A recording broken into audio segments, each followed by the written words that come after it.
Good afternoon. So today, the provincial state of emergency to address wildfire remains in effect.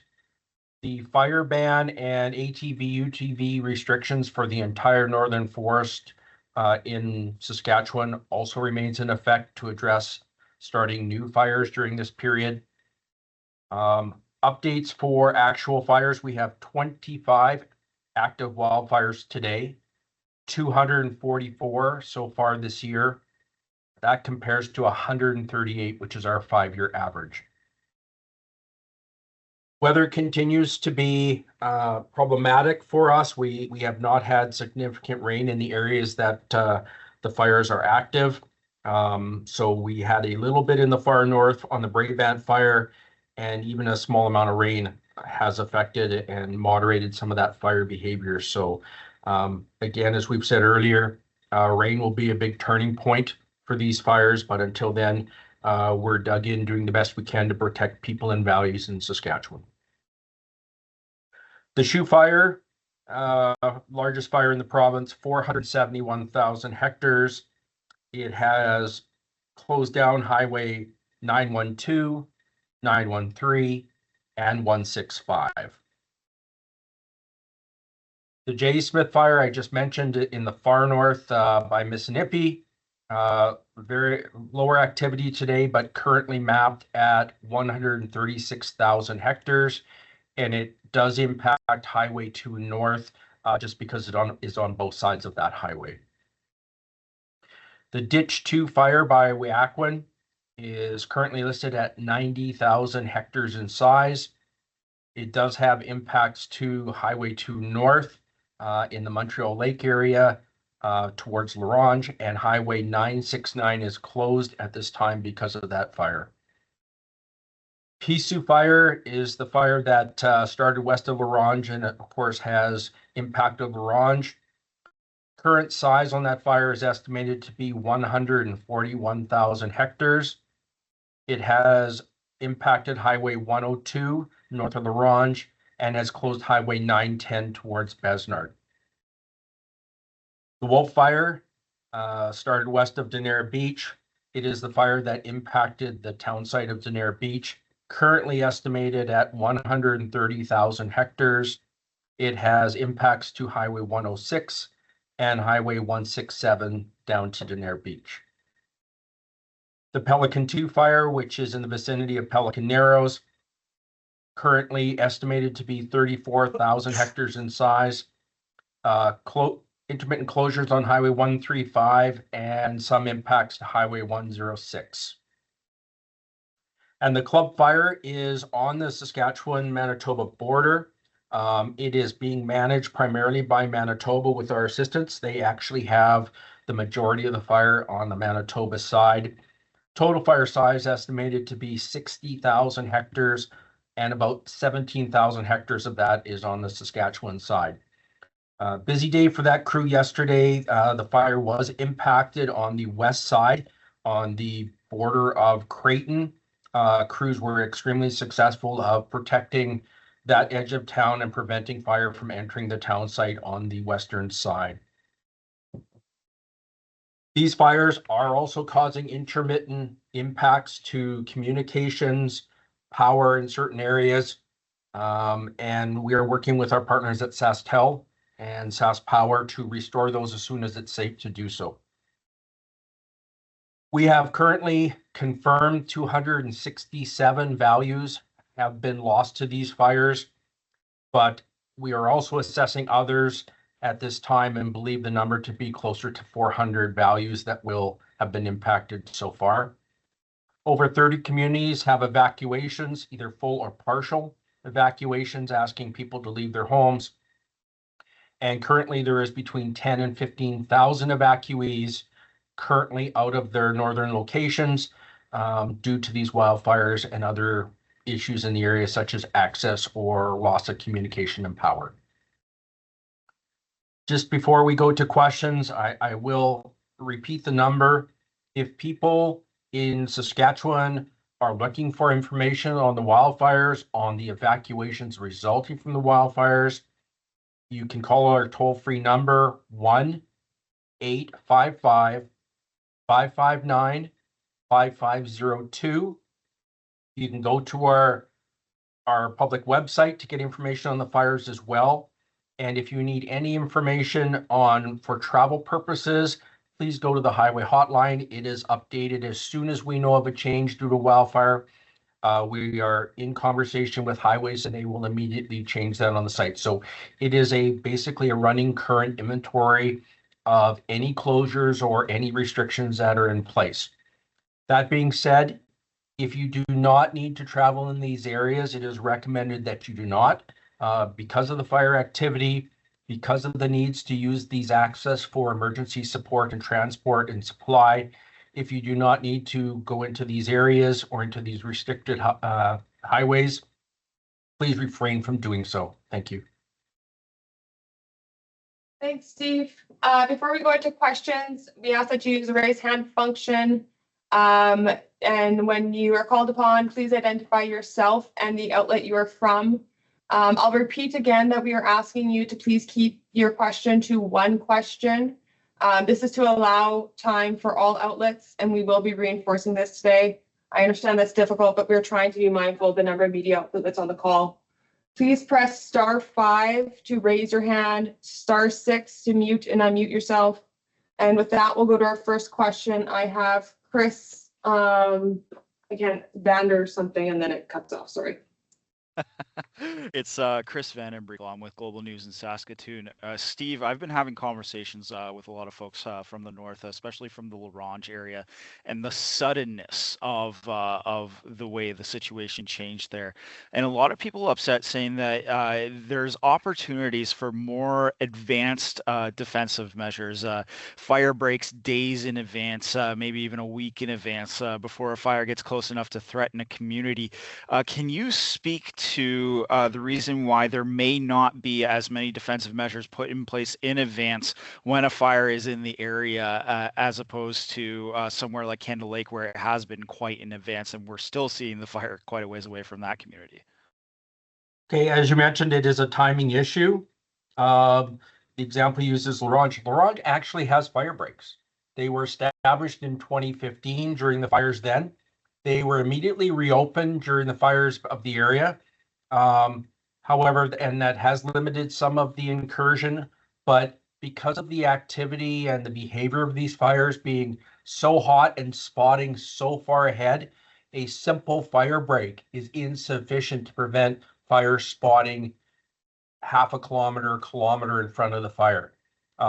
They're primarily designed to do two things: stop ground fire from coming into the community and allowing a point of engagement for our agency and others to address the fire that's coming into the town. That being said, if the fire is very volatile, moving very fast, pushed by high winds, that will not be just sufficient to stop some of those, again, fires that are starting as a result of the wind driving fire and flame and fire embers into the community. Thanks, Steve. Next, we'll go to Jason Kerr from PA Daily Herald. Hi, Steve. Thanks for taking our questions. Just want to talk to you quick about the weather front. You mentioned even a little bit of rain has helped. Ideally, what would you guys need weather-wise to make a big dent in these fires? Well, I mean, it's not necessarily the amount, it's the consistency. So a little bit of weather over a longer period of time will help the issue. A much larger amount over a shorter period of time. But what isn't helping is even a short event, 3 to 5 millimeters, followed by the heat coming in behind it, is really just giving us a short-term reprieve. It's not actually changing the amount of work we have to do. It's basically giving us a little bit of fire behavior break, so that we can put some measures in place, but they're not long-term and lasting. So even the difference between a 40-kilometer wind and a 20 drastically changed some of the behavior we saw from 2 days ago to yesterday. So the amount of spread, the amount of extension. So instead of seeing the fire move 3 to 8 kilometers, yesterday we were seeing a fire move maybe a kilometer and a half.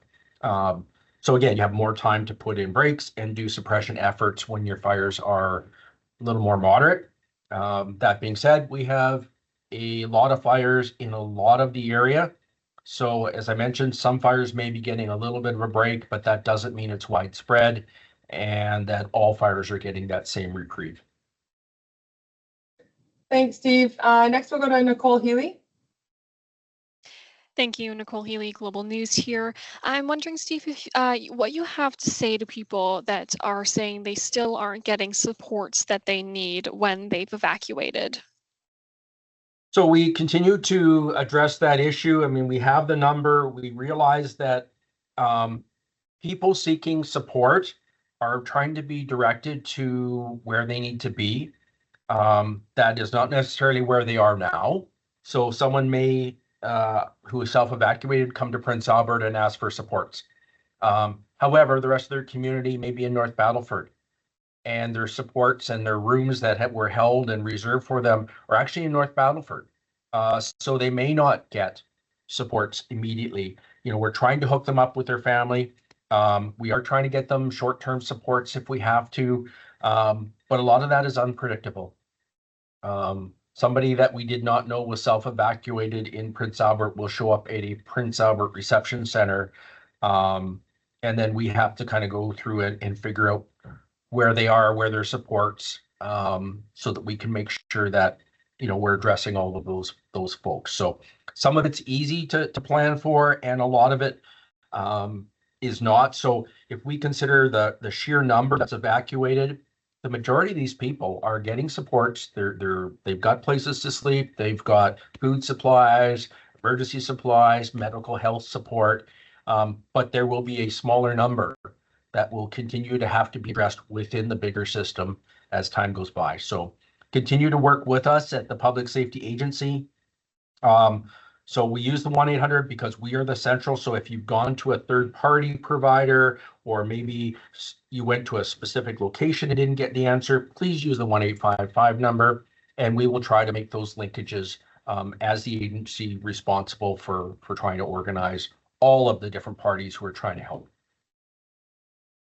Thanks, Steve. I'm going to go over to the chat. There's Neil Billinger at CJWW in Saskatoon. He asks, how many municipal fire departments across the province have deployed units and equipment to fight wildfires in northern areas? Thanks. I currently do not have the number, but I can say that it has been a phenomenal turnout. As you know, many of these fires have impacted communities. And as you saw, even in Larange, 5 separate fire departments stepped forward and were redirected to support the Larange Fire Department as that fire came into town. There are multiple units that have been to the club fire around Denair Beach. There's fire units on the Wyakwin fire, the ditch fire. There have been units addressed through the Shoe fire and even the Pelican fire. So we thank them for their support. We've made it known through the Saskatchewan Volunteer Firefighters and Fire Chiefs Association that we are looking, and many have stepped forward. In some cases, it's a little problematic because there's lots of fire bans on, and municipalities are a little concerned about their own backyard. And again, if there was some better weather, they likely would step forward. But again, they have to manage, you know, the fires in their own area as well. But I can't say enough about the amount of support that we have received this year exceeds any support we've received in prior years. Thanks, Steve. Next, we'll go to Jillian.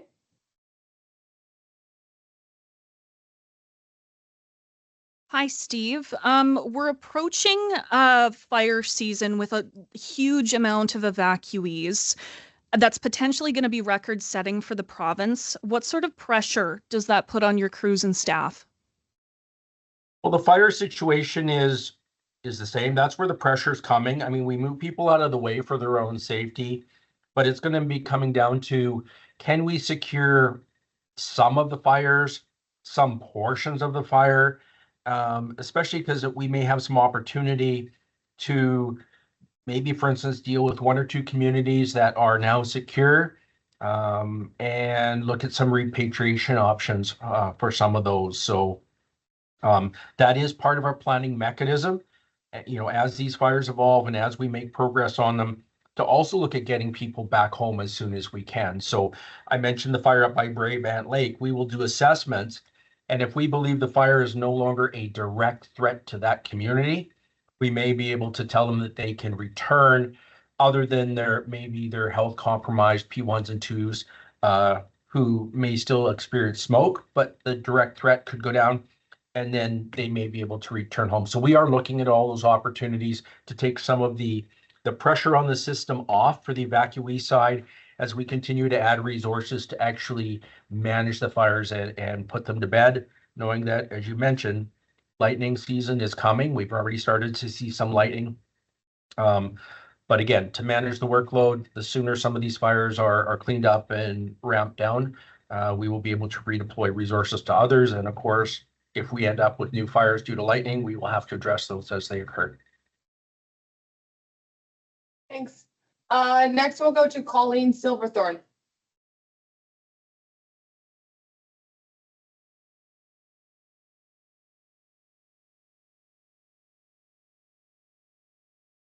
Colleen, I can see your mic is on, but I can't hear you.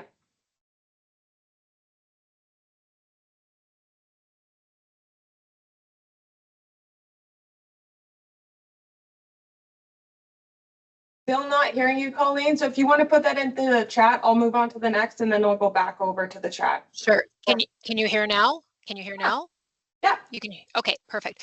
So I just was wondering if you could talk to me a little bit about how much you are relying on the Red Cross for evacuation supports, and where those centers are located, and if one of them is at the Real District in Regina. Okay, so just for clarity, there's a number of communities that are relying on the Public Safety Agency directly. But as you mentioned, there's a number of communities that through partnership agreements are using the Red Cross as their support mechanism. And primarily Peter Ballantyne Cree Nation is one. So if we think of Pelican Narrows and some of those communities, they are being supported by the Canadian Red Cross on behalf of the Tribal Council. However, we do not manage those, so I do not have exact locations and numbers for what is happening at the Red Cross. We get estimates from them as things evolve, but we are not directly responsible for the head count or what facilities they may be using or moving to. Thanks. We'll go to Jeremy Sines. Hi, Steve.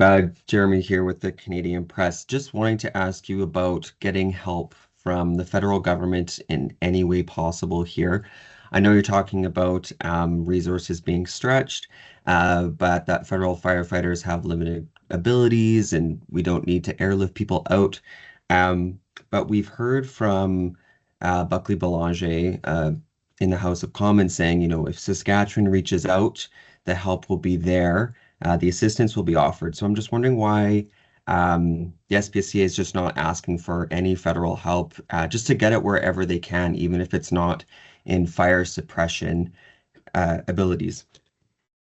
Well, we are looking at, again, having a discussion with our federal partners on the assistance side, the evacuation side, if there might be some support either to the Canadian Red Cross or ourselves for some of this evacuation issue. And I believe that Manitoba is having similar questions. From the firefighting front, currently we are getting good response from our wildfire partners to supply us qualified, certified firefighters to do a line and the aircraft that were needed. So we will continue to do that without occupying and taking up the federal resources if we can get them through another mechanism first. That is our preferred order. But as I did mention earlier, there are other areas where we might be able to get federal assistance, maybe more on the humanitarian side. And again, I am unaware if potentially the RCMP in their efforts are asking for augmented support through their federal counterparts as well. Thanks, Steve. Pierre Olivier. Hi, Steve. Do you know how many hectares have burned so far this season because of the wildfires? No, many of these fires, because of the smoky conditions and some of the remote pieces and trying to get into some of them, we have estimates on some of these fires. We do not have accurate boundaries, so of course we do not have an accurate hectare count to date. I believe that based on the estimates right now, we're looking at over 900,000 hectares in the province so far this year. And next we will go to Tina. Hi, I just wanted to talk a little bit about Larange. I spoke with the mayor there yesterday, and he was saying that he's worried about the fire burning on the highway corridor. I think that's the Ditch 2 fire moving south, and the community having to worry about that in the next couple of days. And then as we're sitting here, we also got an emergency alert for some subdivisions around Larange, Napatak, I think, and Potato Lake. So can you talk about the situation there? Obviously, some milder or some calmer conditions that appeared to be yesterday, but obviously that area is not out of the woods at all, hey?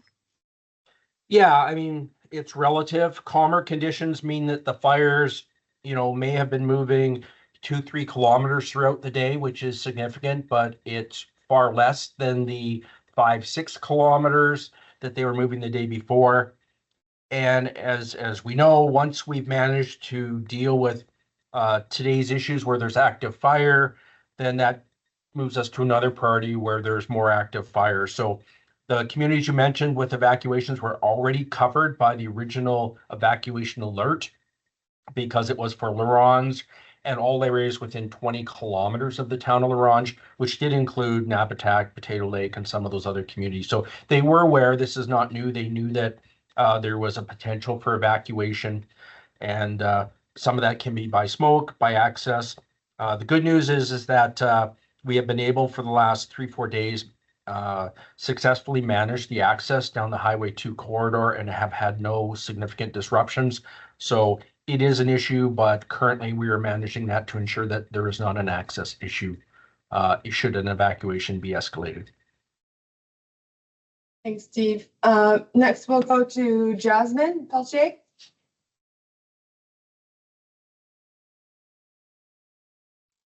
Hi, can you hear me? Yes. Okay, sorry, sometimes I'm not sure if it works. Specifically over the last few days, what have the biggest challenges been in terms of communicating with the many, many fire crews that are currently working in the province fighting wildfires? Well, in addition to, again, just having multiple fires on the landscape, we're also having to deal with and doing workarounds because we're losing, in some cases, communication. Cell towers damaged in Denair Beach. We had to reactivate that and get some SaskTel people in. We have a communication system for emergency communication, and we had to, again, as power went out in the community, we had to bring up backup batteries to ensure that the emergency responders can still access that. So in addition to the regular stuff, we also have to deal with infrastructure impacts and damages that could occur that will impact our ability to manage, resource, and make decisions on fires that are occurring. So another little complicating factor that's beyond the fire scope, but directly having an impact on our ability to do our work. Thanks, Steve. We'll go to Sherlock. Hi, I'm Sherlock from CBC. Looking at the fire season right now, how are you preparing better for the summer season or the fires that might come in the summer season? Well, we already have, in addition to the crews and the extra support we're bringing in on these large fires, we have a robust system for attacking, we call it initial attack, for addressing brand new fire starts. That is key to our program, and even though we've been very busy, that piece remains a cornerstone of what we do. So there are helicopters and crews that sole job is not to fight these big fires. Their job is to stop the next one. So a couple days ago and over the last couple of days, we've had single lightning strike fires, especially on the west side. We have successfully been able to keep those small and contained and not create further problems. So that's part of our strategy to ensure that we can manage the workload, is to make sure we do not miss those new fire starts and let them become big problematic fires. Thanks. And next we'll go to Larissa. Hi, thanks. Larissa from Later Post. We're hearing from some of the updates from various First Nations and communities that the air's resources are really quite tight, given that there's so many, like you mentioned, hectares burning right now.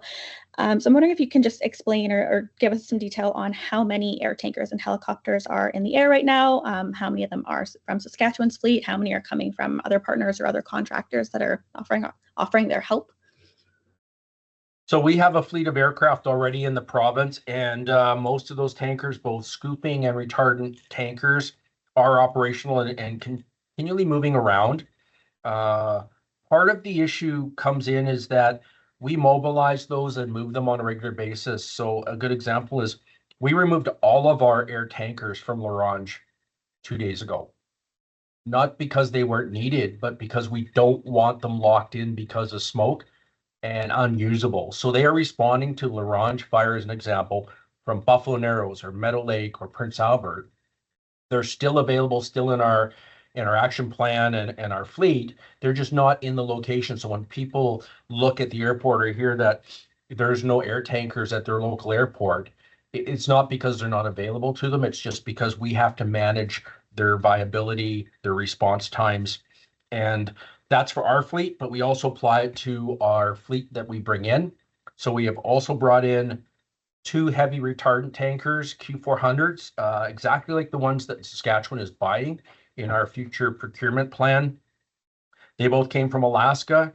We also have brought in 2 water bombing aircraft, CL-415s from Quebec, which are very similar to the ones we currently operate.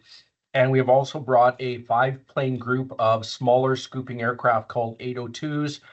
They work in a group of 5, and they have come from British Columbia to help us. The other part of that question you asked is about helicopters. We have a number of helicopters that we hire on for the whole season, but we also, as things escalate, we bring on a lot more helicopters. So we have a large number. They are assigned to fires or responses, and they consistently move around. And because of the situation in the Ronge and the potential for smoke, we brought in a very large helicopter from Alberta on loan that can work in smoky conditions where our air tankers can't. And it can actually has a huge belly tank that can deliver gel solution to protect structures, protect around communities. So we specifically brought that in to deal with some of our unique challenges with these large fires tied into communities. Thanks, Steve. And well, it's 2 o'clock, so we'll take our last question here from Chris at Global.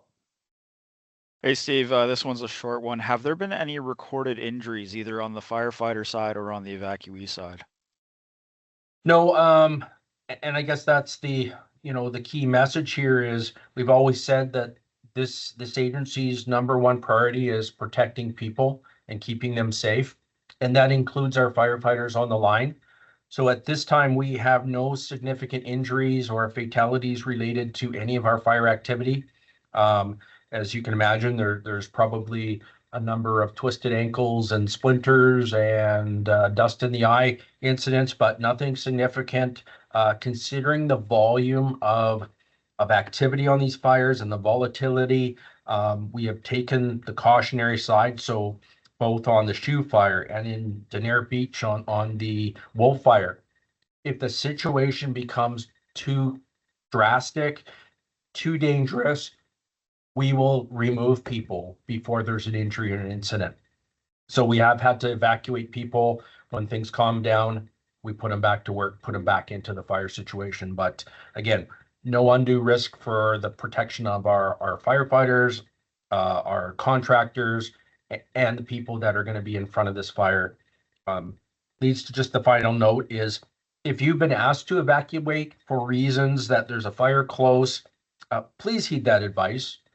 We have a number of people that it happens that we are going to evacuate, and we've advised them to evacuate, and they have refused. And then our issue comes in is, will we have to do an emergency rescue? But if the firefighting community says it's too risky to be on site, then you should probably heed that advice and think about leaving when they ask you to leave your premise. because the risk is too high to stay. Thanks, Steve, and appreciate that safety message at the end there. So that's the end of our questions that we have for today. If you have any further questions, please send them to media.spsa@gov.sk.ca. Thank you, everyone, and have a safe rest of your day.